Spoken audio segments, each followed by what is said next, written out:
Hello, welcome back to my channel. Today I do want to address a more common diagnosis in young children or children in general, and that diagnosis is oppositional defiance disorder. Let's jump in. So oppositional defiance disorder is a clinical diagnosis in children with the characteristics of a child that struggles with authority figures. They struggle with following directions, listening. They tend to blame others for their behaviors, so not wanting to kind of be accountable for their actions. But you also may get irritable moods, a child that seems to be on edge, or maybe a ticking time bomb type of thing. And so with a kiddo with a diagnosis of oppositional defiance disorder, parents can kind of feel like they get into a lot of power struggles with the child, or just giving like the simplest command turns into a big argument or an outburst. These are typically some things that parents see with a child with oppositional defiance disorder.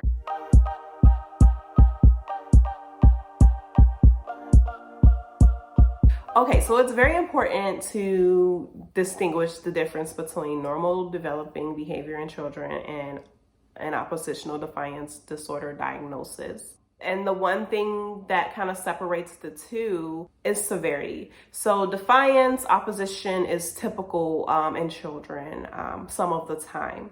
However, if a child has a diagnosis of oppositional defiance disorder, you may see, that irritable mood more often, or you may get more arguments from a child with that diagnosis. You may get more pushback with following directions. And so that's kind of one way to kind of separate the two. However, if you do have concerns about your own child, the best route to go with that is to seek out a licensed clinician or therapist in order to provide you with a full assessment. Or you can speak to your child's pediatrician, and they can kind of point you in the right direction to get support around that.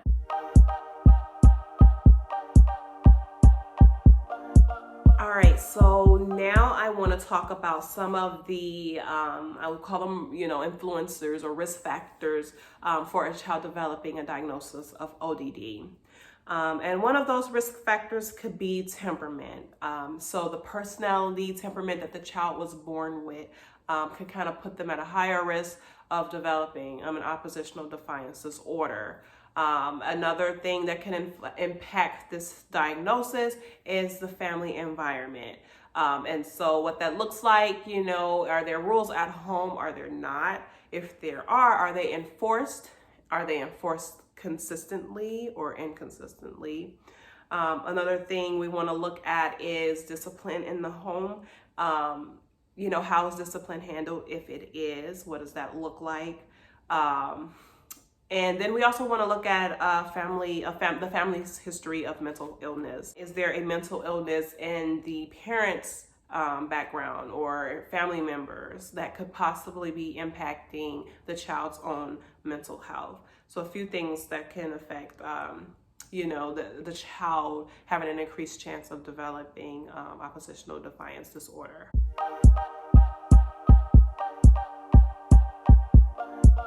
Okay, so let's talk treatments for an ODD diagnosis. Treatment would tend to look like therapy, family therapy, or therapy with just the parent. And a lot of the therapy treatment will focus on parent behavior management training, or consulting with the parent individually to provide support in ways that the parent could kind of tweak what they're doing, or adjust the way that they're responding to their child in order to best support a healthy interaction between the two. Family therapy could look like working on that attachment between parent and child. A lot of times kids with an ODD diagnosis, the interaction between parent and child is often negative, meaning parents may say every time they interact with their child, it's either an argument or, you know, it's irritation going on because they're not following directions or they're not listening and things like that. And so the relationship can be strained. And so in family therapy, one of the goals would be to work on attachment in order to rebuild a positive and a warm connection and a warm attachment between the child and the parent.